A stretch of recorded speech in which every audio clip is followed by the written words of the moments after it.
Hello everyone, this is Deeksha and today I come up with a very useful and interesting topic for class 10th students, that is the chemical reaction and equation. This lesson is of chemistry and we have to cover in this part only the chemical reaction, chemical equation and balancing of a chemical equation. Okay, so let's start with the topic. I hope that you find it very interesting. Okay, so now before starting the chemical reaction, firstly we have to know something about the chemical and physical change कि हमें chemical reaction को पढ़ने से पहले थोड़ा बहुत knowledge होना चाहिए केमिकल और फिजिकल चेंज के बारे में. तो as we have already studied about the physical and chemical changes in detail, but somehow if you forget then let's revise. Chemical change और फिजिकल चेंजेस क्या होते हैं. ओके, सो देखिए केमिकल चेंज में क्या होता है कि केमिकल रिएक्शन से क्या होता है, नया प्रोडक्ट बनता है. ठीक है, केमिकल चेंज में केमिकल रिएक्शन एक न्यू प्रोडक्ट बनाती है, whereas and physical change matter अपनी फॉर्म तो चेंज करता है लेकिन अपनी केमिकल आइडेंटिटी चेंज नहीं करता. ओके, हम कुछ एग्जांपल्स देख लेते हैं. लकड़ी का जलना, तो लकड़ी का जलना क्या है, एक केमिकल चेंज है. क्योंकि लकड़ी जब जलेगी उसके बाद हमें न्यू प्रोडक्ट क्या मिलेगा, एशेस, राख, है ना. रॉटिंग, किसी चीज़ का सड़ना, उससे भी हमारा वो भी हमें एक न्यू प्रोडक्ट देता है. कि फॉर एग्ज़ाम्पल जब आपने फ्रूट खाया, जब वो सड़ा हुआ नहीं था तो उसका टेस्ट कुछ अलग ही होता है, और जब वो सड़ जाता है उसके बाद हमें कुछ और ही मिलता है. ठीक है, for example we have take the example of grapes. ठीक है, ग्रेप्स जो होता है उसी की रॉटन फॉर्म को हम किशमिश, रेजिन बोलते हैं. तो दोनों ही प्रोडक्ट एकदम चेंज हैं. ठीक है, तो ये क्या था, केमिकल रिएक्शन था. रस्टिंग, जो आयरन नेल है या कोई भी आयरन का ऑब्जेक्ट है उसको अगर हम मॉइस्चर में छोड़ देते हैं तो उस पर जंक लग जाती है, तो उससे भी एक न्यू प्रोडक्ट फॉर्म होता है. तो that is called rusting.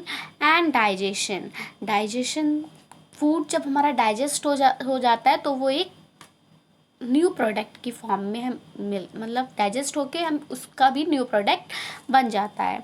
Okay, and examples of physical change, melting, जैसे आइसक्रीम मेल्ट हो रही है, तो जब आइसक्रीम मेल्ट हो रही है तो हाँ ठीक है, उसकी फॉर्म तो चेंज हुई. मान लीजिए वो पहले ट्रायंगल फॉर्म में थी, ठीक है, अब वो कैसी होगी, लिक्विड फॉर्म में हो गई, लेकिन रही तो वो आइसक्रीम ही ना. ठीक है, उसकी आइडेंटिटी चेंज नहीं हुई. अगर वो चॉकलेट आइसक्रीम है तो मेल्ट होने के बाद भी चॉकलेट आइसक्रीम ही रहेगी, स्ट्रॉबेरी फ्लेवर्ड आइसक्रीम नहीं हो जाएगी. क्लियर है. ऐसे ही बॉइलिंग, जब हमारा वाटर बॉयल होता है तो वो किस में चेंज, उस इवापोरेट होके वो वेपर्स में चेंज हो रहा है, लेकिन एक टाइम के बाद क्या होगा, जब वही जो वेपर्स हैं जब वो कूल डाउन होंगे वापस वाटर बन सकते हैं. तो हम कह सकते हैं कि वाटर जो था वो पेपर की फॉर्म में चेंज तो हुआ, बट उसने अपनी आइडेंटिटी खोई नहीं थी. ठीक है. चॉपिंग, चॉपिंग मीन्स किसी चीज़ को छोटा छोटा काट देना, तो उससे उसकी फॉर्म तो चेंज हो जाती है, छोटे छोटे पीसेस में वो आ गया लेकिन उसकी आइडेंटिटी चेंज नहीं हुई. तो केमिकल और फिजिकल चेंज में हमारा यही डिफरेंस है कि केमिकल चेंज में एक न्यू प्रोडक्ट बनता है, फिजिकल चेंज में न्यू प्रोडक्ट नहीं बनता, बस उसकी फॉर्म चेंज होती है. Okay, now let's move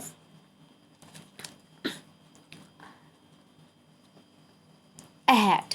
okay, so firstly कुछ हम फॉलोइंग सिचुएशंस आपको शो कर रहे हैं जो हम अपनी डेली लाइफ में कंसीडर करते हैं. Okay, and things what happens when, कब क्या होता है. वी रेस्पायर, हम सांस लेते हैं. Food gets digested in our body, हमारे बॉडी में फूड डाइजेस्ट होता है. फूड इज कुक्ड, खाना बनता है. ग्रेप्स गेट फर्मेंटेड, अंगूर जो है वो सड़ जाते हैं. फर्मेंटेड, फर्मेंट मीन खराब होना, सड़ना. An iron tawa, pan, nail is left expose to humid atmosphere. जब हम किसी भी, मैंने बताया अभी, आयरन ऑब्जेक्ट को जब हम मॉइस्चर में छोड़ देते हैं तो क्या होता है? Milk is left at room temperature during summer.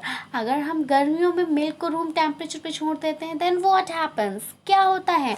तो कुछ माइंड में आ रहा है कि इतनी भी जो सिचुएशंस अभी हमने बताई आपको, तो इन सिचुएशन में क्या होता है? नेचर और आइडेंटिटी जो है पहले वाले सब्सटेंस की, वो कुछ किसी तरह से चेंज हो रही है ना।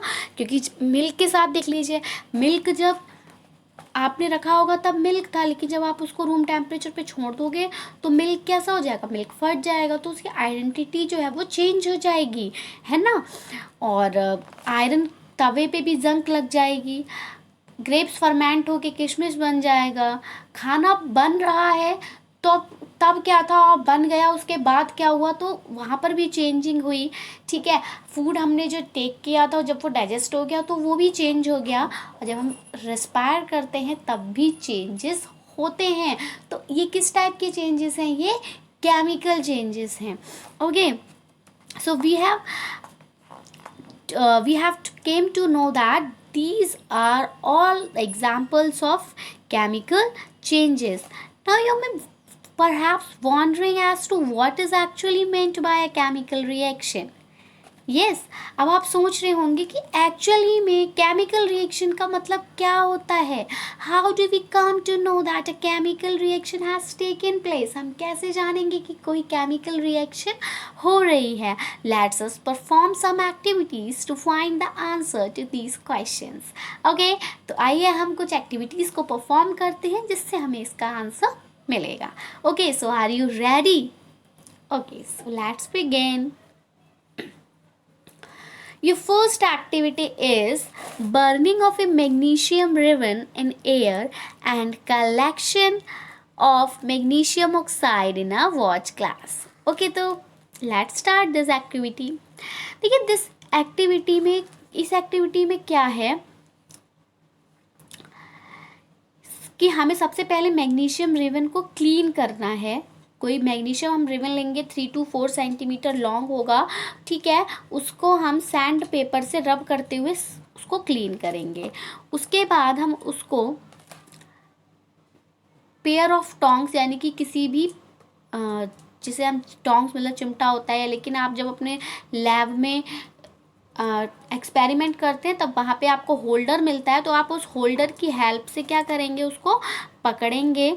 उसके बाद उसको आप बर्न करेंगे लैंप में, ठीक है, या बर्नर, हम लोग लैब में बर्नर का यूज़ करते हैं। फिर आप उसको बर्नर पे उसको हीट अप करेंगे, उसको बर्न करेंगे, और वहाँ से जो ऐश मिलेगी, जो राख मिलेगी, उसको कलेक्ट करेंगे और फिर उसको वॉच ग्लास में रख देंगे। वॉच ग्लास छोटा सा पेट्री डिश होता है, ओके, आप उसको वॉच ग्लास में रख देंगे। उसके बाद जो मैग्नीशियम रिबन है उसको जब आप बर्न करेंगे तो अपनी आइज से दूर रखते हुए ही बर्न करेंगे। ओके, अब now what do you observe? जब आपने ये किया तो फिर आप क्या ऑब्जर्व करेंगे? You must have observe that magnesium ribbon Burns with a dazzling white flame and changes into a white powder. क्या पता चलेगा आपको कि ये जो मैग्नीशियम रिबन है जब ये जल रहा है तो ये एक वाइट फ्लेम के साथ जल रहा है, क्योंकि नॉर्मली क्या होता है कि कुछ भी चीज़ अगर जलती है तो वो ब्लैक धुआं देती है, लेकिन ये वाइट फ्लेम के साथ जल रहा है। और ये चेंज भी किस में हुआ? वाइट पाउडर में हुआ, जबकि ऐश भी कैसी होती है? ब्लैक होती है, ठीक है। तो क्या ऑब्जर्व किया कि जो फ्लेम थी वो भी वाइट थी, और जो ऐश मिली हमें पाउडर मिला वो भी वाइट मिला। This powder is magnesium oxide. अब आपको पता है ये पाउडर क्या था? जब मैग्नीशियम रिबन हमने बर्न किया, बर्न किस में किया हमने? एयर में बर्न किया। एयर में क्या प्रेजेंट है? ऑक्सीजन प्रेजेंट है, तो हमें वहाँ से इस पाउडर में क्या मिला? मैग्नीशियम ऑक्साइड मिला। And it is form due to the reaction between magnesium and oxygen present in the air. और ये मैग्नीशियम ऑक्साइड कैसे बना? ये मैग्नीशियम ऑक्साइड बना मैग्नीशियम और ऑक्सीजन की रिएक्शन से, जो कि एयर में हुई, ठीक है। तो ये हमारी क्या है? एग्जाम्पल है केमिकल रिएक्शन का, कि कैसे कोई केमिकल रिएक्शन होती है। Now let's take another example. यहाँ पर हम एक लेड नाइट्रेट सॉल्यूशन लेंगे टेस्ट ट्यूब में, ठीक है, क्या लेंगे, लेड नाइट्रेट का सोल्यूशन लेंगे हम टेस्ट ट्यूब में, उसमें हम पोटेशियम आयोडाइड सॉल्यूशन ऐड करेंगे, तब हमें क्या ऑब्जर्व होगा, ठीक है। तो तब हमें क्या ऑब्जर्व हो रहा है कि हाइड्रोजन गैस का फॉर्मेशन हो रहा है जब डाइल्यूट सल्फ्यूरिक एसिड जिंक पे डाली जा रही है। तो as we observe the changes around us, जैसे हम अपने चारों तरफ चेंजेस को ऑब्जर्व करते हैं, we can see that there is a large variety of chemical reaction taking place around us. तो हमें पता चलता है कि हमारे चारों तरफ बहुत बड़ी वेराइटी में केमिकल चेंजेस होते रहते हैं। तो we will study about the various types of chemical reaction and their symbolic representation in this chapter, but in this part we have only covered with chemical reaction, equation and its balancing. Okay, so I hope that you understand कि chemical reaction क्या होता है, किसी भी चीज़ का react करना, okay, और एक new product banana is called chemical reaction. Now हमें ये भी पता लगाना है, अभी जो हमने एक्टिविटीज़ पढ़ी थी की थी, ये मैग्नीशियम ऑक्साइड को जो मैग्नीशियम रिबन को जो बर्न कराया था, तो इनसे हमें पता चलता है, we can say that any of the following observation help us to determine whether a chemical reaction has taken place. कोई भी केमिकल रिएक्शन हो रही है ये हमें पता कैसे चलेगा, तो सबसे पहली बात उसकी स्टेट में चेंज आएगा, ठीक है। क्या आएगा, स्टेट में चेंज हो रहा है, कलर में चेंज हो रहा है, कोई गैस निकल रही है, या फिर टेम्परेचर में चेंज हो रहा है, इट मीन्स यहाँ पर केमिकल रिएक्शन हो रही है। तो अब आप इजीली कंसीडर कर सकते हो कि कोई भी केमिकल रिएक्शन कब होती है। ओके, नाउ अब हम चलते हैं अपने टॉपिक पे, केमिकल रिएक्शन की डेफिनेशन पढ़ते हैं। Definition है a process by which one or more substances called reactants are changed into one or more substances called products with different physical and chemical properties. क्या होता है केमिकल रिएक्शन? एक प्रक्रिया है जिसके द्वारा एक या ज़्यादा सब्सटेंस, जिनको हम रिएक्टेंट्स बोलते हैं, वो चेंज हो जाते हैं एक या उससे ज़्यादा सब्सटेंस, जिनको हम प्रोडक्ट्स बोलते हैं, किसके थ्रू? केमिकल और फिजिकल प्रॉपर्टीज़ के साथ। मतलब कि जो हमने रिएक्टेंट्स लिए, उन रिएक्टेंट्स ने क्या किया, वो रिएक्टेंट्स चेंज हो जाएं किसी प्रोडक्ट में, तो इसी को हम केमिकल रिएक्शन कहते हैं। अब वही है सेम थिंग कि केमिकल रिएक्शन होने के क्या साक्ष्य हैं, तो कलर चेंज होता है, एक कोई पीपीटी फॉर्म्ड होता है, गैस रिलीज होती है, एनर्जी में चेंज होता है, हीट एनर्जी कन्वर्ट हो जाती है लाइट एनर्जी में, लाइट एनर्जी हीट एनर्जी में, एंड सो ऑन। तो ये भी केमिकल रिएक्शन का एक एविडेंस है। ऑर्डर चेंज और स्मेल चेंज होती है। Reactions are started by the addition of energy. Reaction start होता है जब हम वहाँ कोई एनर्जी को ऐड करते हैं।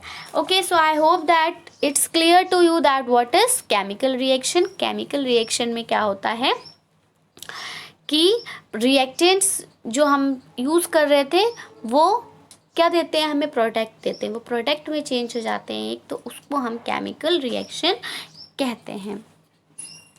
अब इसी केमिकल रिएक्शन से हमारी केमिकल इक्वेशन फॉर्म होती है। ओके, होता सब कुछ वही है, रिएक्टेंट्स ही हमें प्रोडक्ट्स दे रहे हैं, केमिकल रिएक्शन ही हो रही है, बट इक्वेशन में क्या होता है, हम केमिकल फॉर्मूलाज का यूज़ करते हैं, सिंबल्स का यूज़ करते हैं इस केमिकल रिएक्शन को दर्शाने के लिए। ठीक है, केमिकल रिएक्शन को बताने के लिए हम वर्डिंग्स का यूज़ नहीं करते, हम फॉर्मूलाज और सिंबल्स का यूज़ करके क्या करते हैं, केमिकल रिएक्शन को जब दर्शाते हैं तो उसको हम केमिकल इक्वेशन कहते हैं। फॉर एग्जांपल H2, ठीक है, एंड O2। जब हमने H2 को और O2 को यानी कि हाइड्रोजन को और ऑक्सीजन को, इनके दो मॉलिक्यूल्स लेके जब इनको रिएक्ट कराया तो हमें क्या मिला, H2O, क्या मिला, वाटर मिला। तो हमारे प्रोडक्ट्स क्या थे, हाइड्रोजन और ऑक्सीजन, और इन्होंने हमें दिया क्या, एक नया प्रोडक्ट दिया, दैट इज वाटर। तो ये हमारी केमिकल इक्वेशन हो गई। इसमें हमने सिंबल्स का यूज़ किया और फॉर्मूलाज का यूज़ करके एक केमिकल इक्वेशन बना ली। तो I hope that you understand what is chemical reaction and what is chemical equation. Chemical equation chemical reaction की ही mathematical और symbolic form होती है. Clear है बात? Now let's know about reactants and products, क्योंकि इस चैप्टर में हमें रिएक्टेंट्स और प्रोडक्ट्स के साथ ही अपना सारा प्ले करना है, यानी कि अपना गेम जो है वो हमें रिएक्टेंट्स एंड प्रोडक्ट्स के साथ ही खेलना है. So it's very important to know about the reactants and products. तो हम रिएक्टेंट्स और प्रोडक्ट्स के बारे में भी जान लेते हैं. यहाँ पे आप एक इक्वेशन देख रहे हैं 2mg. यहाँ जो ब्रैकेट में s है इसका मतलब है सॉलिड. इस तरह का इन सिंबल्स का यूज़ हम हमेशा करते हैं रिएक्शन को कंप्लीट करने में. ओके, तो s ब्रैकेट में सॉलिड, ब्रैकेट में g मीन्स गैस. इस तरह से ब्रैकेट में aq होगा, इट मीन्स एक्वस. एक्वस का मतलब होता है कि वाटर में कोई चीज़ सॉल्वेंट है, ठीक है, सॉल्युबल है. L लिखा है तो इट मीन्स उसकी लिक्विड स्टेट है, तो ये इसकी स्टेट को दर्शाते हैं. अब देखिए रिएक्टेंट्स में ये जो हमारी इक्वेशन है mg 2mg प्लस o, तो जब कोई चीज़ ऐड हो रही होती है वो हमारी रिएक्टेंट कहलाती है. और हम आपको एक ट्रिक भी दे रहे हैं जिससे आप बिल्कुल कभी कंफ्यूज ही नहीं होंगे कि रिएक्टेंट क्या है और प्रोडक्ट क्या है. एरो जो होता है, एरो की जो टेल होती है, यानी कि एरो की उल्टी साइड पे क्या होते हैं, हमेशा रिएक्टेंट्स होते हैं, और एरो के सामने हमेशा प्रोडक्ट्स होते हैं. तो एरो का हेड कहाँ है, 2mgOs पे है, तो वो क्या है, प्रोडक्ट्स हैं. और एरो के पीछे वाला पार्ट जो है वो रिएक्टेंट होता है. तो आप इजीली इसको रिकॉग्नाइज कर सकते हो कि जो चीज़ आपस में मिलके कुछ देती है कुछ, तो वो जो मिलता है वो प्रोडक्ट होता है और जो रिएक्ट करते हैं वो रिएक्टेंट्स होते हैं. ठीक है, फॉर एग्जांपल यहाँ पर रिएक्टेंट क्या है, Mg और O2. ये आपस में रिएक्ट कर रहे हैं MgO देने के लिए, तो इसलिए Mg और O2 जो है हमारे रिएक्टेंट्स हैं और MgO क्या है, हमारा प्रोडक्ट है जो हमें MgO2 के रिएक्ट होने के बाद मिला है. ठीक है, अब आप सोच रहे होंगे यहाँ पे जो आगे 2 लगा हुआ है इसको हम कोफिशिएंट बोलते हैं, और इन कोफिशिएंट का यूज़ हम इक्वेशन को बैलेंस करने के लिए करते हैं. ठीक है, अब इक्वेशन बैलेंस और अनबैलेंस्ड इक्वेशन क्या होती है इसको भी हम आगे स्टडी करेंगे. फर्स्टली आप यहाँ पे रिएक्टेंट्स प्रोडक्ट्स को अच्छे से समझ लीजिए. क्या होता है कि कोई भी दो जो रिएक्ट करते हैं आपस में, ठीक है, उन्हें हम रिएक्टेंट कहते हैं, और फिर वो कोई प्रोडक्ट हमें देते हैं तो उसको हम प्रोडक्ट बोलते हैं. एरो की टेल की तरफ हमें सारे रिएक्टेंट्स मिलते हैं और एरो के हेड की तरफ हमें प्रोडक्ट्स मिलते हैं. ओके, रिएक्टेंट्स हमेशा केमिकल रिएक्शन में कंज्यूम हो जाते हैं प्रोडक्ट बनाने के लिए. ये जो रिएक्टेंट्स हैं ये रिएक्शन में ही कंज्यूम हो गए. क्यों? क्योंकि इन्हें प्रोडक्ट देना है, प्रोडक्ट ये कंज्यूम होकर ही हमें देते हैं. चलिए अब हम एक इक्वेशन कंसीडर करते हैं. हम भी मैंने बोला ना बैलेंस्ड और अनबैलेंस्ड इक्वेशन होती हैं, तो चलिए जानते हैं बैलेंस्ड और अनबैलेंस्ड इक्वेशन होती क्या है. यहाँ पे एग्जाम्पल है Fe2O3 + C. ये क्या है, हमारे रिएक्टेंट है, और Fe + CO2 ये क्या है, हमारा प्रोडक्ट है. तो अब हमें क्या करना है, हमें जितने भी एटम्स एलिमेंट्स हैं इनके हमें एटम्स काउंट करने हैं. देखिए Fe पे कितने एटम्स हैं, Fe2 लिखा हुआ है, यानी कि Fe के कितने एटम्स हैं, 2 एटम्स हैं. किधर, रिएक्टेंट साइड पे. प्रोडक्ट साइड पे Fe कितने एटम हैं, ओनली 1.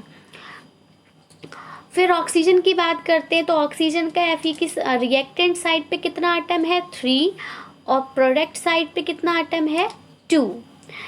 फिर कार्बन की बात करते हैं, रिएक्टेंट साइड पे 1 एटम एंड प्रोडक्ट साइड पे भी 1 एटम. अब देखिए क्या दोनों तरफ इक्वल अमाउंट है एटम्स का, equal number of atoms present हैं, नो नहीं ना. देखिए यहाँ पे Fe का 2 एटम्स है, वहाँ Fe का 1 एटम है, तो क्या हो गई, रिएक्शन अनबैलेंस्ड हो गई. यही कहलाता है अनबैलेंसिंग ऑफ रिएक्शन. जब हमारे जो रिएक्टेंट्स हैं और प्रोडक्ट्स हैं उनके नंबर ऑफ एटम्स रिएक्टेंट और प्रोडक्ट दोनों साइड पे बराबर नहीं होते हैं, इक्वल नहीं होते हैं, तो रिएक्शन हमारी कैसी होती है, अनबैलेंस्ड होती है. ठीक है, O भी यहाँ पे 3 है, वहाँ 2 है, तो ये भी अनबैलेंस है, इक्वल नहीं है. और C बस एक कॉमन है, लेकिन इससे हमारी रिएक्शन बैलेंस नहीं हो रही है. ठीक है, तो अनबैलेंस्ड इक्वेशन क्या होती है, जिसमें हमारे एलिमेंट्स के जो एटम्स हैं वो रिएक्टेंट और प्रोडक्ट साइड पे अलग अलग हो, इक्वल ना हो, तो ऐसी रिएक्शन हमारी अनबैलेंस्ड इक्वेशन कहलाती है। ओके, अब बैलेंस्ड इक्वेशन देखते हैं। बैलेंस्ड इक्वेशन में क्या होता है, जितने हमारे एटम्स एलिमेंट के रिएक्टेंट साइड पे होते हैं उतने ही एटम्स हमारे प्रोडक्ट साइड पे होते हैं, तो ऐसी इक्वेशन हमारी बैलेंस्ड इक्वेशन कहलाती है। फॉर एग्जांपल जो अबव इक्वेशन हमने पढ़ी थी उसी को यहाँ पे बैलेंस कर दिया है, Fe2O3, ठीक है।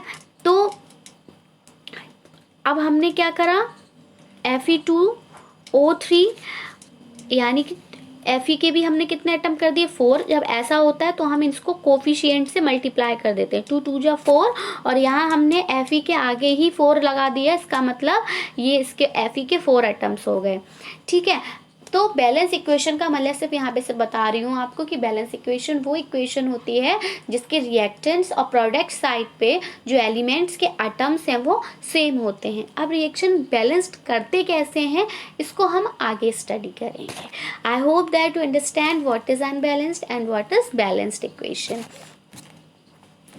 Now let's move towards how to balance the unbalanced equation. अब हमें अगर कोई unbalanced equation देता है तो उस equation को हमें balance कैसे करना है, let's us study about it. Okay. So the first step, हमें सबसे पहले क्या करना है, किसी भी equation को balance करने के लिए सबसे पहले हमें बॉक्सेस ड्रॉ कर लेने हैं हर फॉर्मूला के चारों तरफ, ठीक है। हमें मतलब बॉक्स में फॉर्मूला बंद कर लेना है। Do not change anything inside the boxing while balancing. Remember that जब हम इक्वेशन बैलेंस कर रहे होंगे तो हम कुछ भी चेंज बॉक्स के अंदर नहीं करेंगे, सब कुछ हमें चेंज कहाँ करना है, बॉक्स के बाहर करना है। इसीलिए हम सबसे पहले स्टेप में फॉर्मूला के चारों तरफ एक बॉक्स ड्रॉ कर लेते हैं ताकि हम बॉक्स के अंदर कुछ भी चेंज नहीं करेंगे। क्लियर है? Okay, now let's take example कि करना कैसे है। जैसे हमारा FeH2O, जब हमने Fe फेरस को वाटर के साथ रिएक्ट कराया तो उससे हमें क्या मिला, Fe3O4 मिला और H2 मिला, अलग से हाइड्रोजन गैस जो थी वो इवॉल्व हुई। अब हमने इन सारे फॉर्मूलाज को क्या करा, एक ब्रैकेट में क्लोज कर दिया। तो अब हम जब इस इक्वेशन को बैलेंस करेंगे तो हम इसके अंदर कुछ भी चेंज नहीं करेंगे, हम हमेशा बाहर ही चेंज करेंगे। और बाहर किससे चेंज करेंगे, हम कोफिशिएंट से। ओके, अब देखिए हम देख लें क्या ये इक्वेशन बैलेंस है, तो हमें साफ दिख रहा है बैलेंस तो नहीं है, क्योंकि रिएक्टेंट में फेरस के एटम 1 है और प्रोडक्ट में फेरस के एटम 3 हैं, है ना। इसी तरह से चलिए H2 तो बैलेंस हो रहा है बट O नहीं हो रहा। O के प्रोडक्ट में 4 एटम्स हैं और हमारे रिएक्टेंट में ओनली 1 एटम है। लेकिन हमने फर्स्ट स्टेप समझ लिया कि हमें फॉर्मूलाज को ब्रैकेट में बंद कर देना है और याद रखना है कि हमें ब्रैकेट के अंदर, बॉक्स के अंदर कोई छेड़खानी नहीं करनी है। जो भी कुछ चेंज करेंगे हम बॉक्स के बाहर ही करेंगे। नाउ स्टेप 2, अब हम यहाँ पे क्या कर लेते हैं कि एटम्स, जो एलिमेंट्स के एटम्स हैं उनको काउंट कर लेते हैं और नोट कर लेते हैं। List the number of atoms of different elements present in the unbalanced equation. जो हमें अनबैलेंस्ड इक्वेशन मिली है इसमें जो एलिमेंट्स हैं डिफरेंट, उनके कितने कितने एटम्स हैं रिएक्टेंट्स एंड प्रोडक्ट साइड पे, इसको हम नोट कर लेंगे। ऐसे कर लेते हैं कि Fe का रिएक्टेंट साइड पे कितना एटम था, 1, प्रोडक्ट साइड पे 3, H का दोनों साइड 2 2 था, ऑक्सीजन का रिएक्टेंट साइड पे 1 एंड प्रोडक्ट साइड पे 4 था। सेकेंड स्टेप में हम ये नोट करते हैं। Okay, it's clear to you. Now step 3, अब हम इक्वेशन को बैलेंस करेंगे कोफिशिएंट का यूज़ करके। बताया था कि बॉक्स के अंदर तो छूना ही नहीं है, तो अब हम ये कोफिशिएंट कहाँ लगाएंगे, बॉक्स के बाहर लगाएंगे। Okay okay, now let's start. Example से देखते हैं। अब देखिए Fe के कितने थे प्रोडक्ट साइड पे, 3, तो हमें रिएक्टेंट में भी 3 करना होगा। हम हमेशा माइनस नहीं करते, हमेशा प्लस करते, कोशिश करते हैं कि जो मैक्सिमम नंबर ऑफ एटम्स हैं उतने ही एटम्स हम दोनों साइड कर दें। ठीक है, तो हमारे प्रोडक्ट साइड पे नंबर ऑफ एटम्स 3 थे, तो हम रिएक्टेंट साइड पे भी नंबर ऑफ एटम्स 3 कर देंगे। तो कैसे होंगे, 3 1 जा 3, यानी कि 3 से मल्टीप्लाई कर देंगे, इसीलिए बॉक्स के बाहर क्या लिख देंगे, 3 लिख देंगे। तो अब बॉक्स के बाहर 3 लिखने से क्या हुआ, फेरस के कितने एटम्स हो गए, 3 एटम्स हो गए। अब हमें देखना है दूसरा क्या था हमारा, ऑक्सीजन। ऑक्सीजन में क्या था कि रिएक्टेंट साइड पे 1 आइटम था और प्रोडक्ट साइड पे 4 आइटम्स थे, तो हमें ऑक्सीजन के आगे 4 लगाना है। अब हमने जब ऑक्सीजन के आगे 4 लगा दिया तो हाइड्रोजन के आगे भी अपने आप से 4 लग गया, है ना। तो अब हम या इसको प्रोडक्ट में भी चेंज करेंगे। जब हम इक्वेशन बैलेंस करेंगे दोनों साइड बराबर होना चाहिए। हमने ऑक्सीजन के एटम 4 करने के लिए H2O के आगे 4 लगाया। हमने बताया ना कि हमें बॉक्स के अंदर कोई छेड़खानी नहीं करनी है, इसलिए हमने H2 के बाद 4 नहीं लिखा, हमने ब्रैकेट के बाहर 4 लिखा। तो इससे क्या हुआ, H2 जब 4 2 जा 8 हो गया, क्योंकि 4 की मल्टीप्लाइज H2 से हो जाएगी, तो हाइड्रोजन के कितने एटम्स हो गए, 8, और हमें प्रोडक्ट में कितने एटम्स शो हो रहे थे, ओनली 2। तो अब हमें यहाँ पर भी चेंज करना पड़ेगा, लेकिन हमने ओके बैलेंस कर लिए, ओके तो 4 ही हो गए। अब जब ये ऐड हुआ तो हमें इससे मिला Fe3, ठीक है, क्योंकि हमने बाहर 3 लिख दिया था, तो Fe3 बाहर, रिएक्टेंट में भी 3 एटम्स हैं, प्रोडक्ट में भी 3 हो गए। O4 ये भी रिएक्टेंट प्रोडक्ट सेम हो गए। अब इसीलिए हम इस H2 के आगे भी 4 लिख देंगे, जिससे कि हमारा जो यह हाइड्रोजन के 8 एटम्स रिएक्टेंट में हो रहे थे, उतने ही 8 एटम्स हमारे प्रोडक्ट में भी हो जाएं। तो हमें कैसे इक्वेशन बैलेंस करनी है, हमें कोफिशिएंट लगाना है, हमें मैक्सिमम नंबर ऑफ एटम्स को लाने की कोशिश करनी है कोफिशिएंट का यूज़ करके, मतलब मल्टीप्लाई करा के। ठीक है, जितने रिएक्टेंट्स और प्रोडक्ट्स की जो हमने लिस्ट बनाई थी कितने कितने एटम्स हैं, वही हम देख लेंगे कि इनको बैलेंस करने के लिए हमें कहाँ कितने एटम्स ऐड करने हैं। क्लियर है बात। नाउ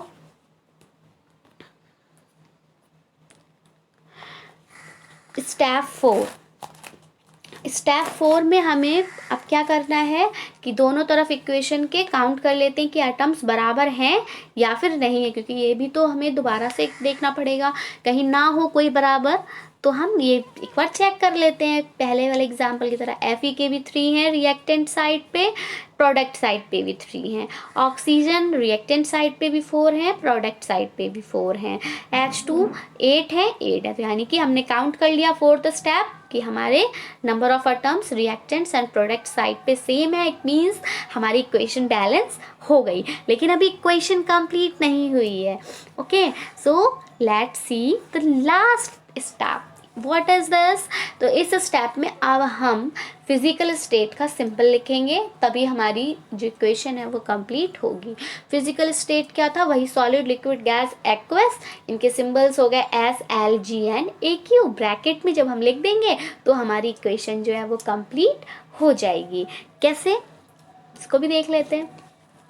जैसे Fe था, आयरन हमेशा किस फॉर्म में होता है, सॉलिड फॉर्म में है। यहाँ पे रिएक्शन में किस फॉर्म में है, सॉलिड फॉर्म में, तो हमने ब्रैकेट में S लिख दिया। वाटर यहाँ पे गैसियस फॉर्म में है, तो हमने वहाँ G लिख दिया, क्योंकि गैस इवॉल्व हो रही है यहाँ से।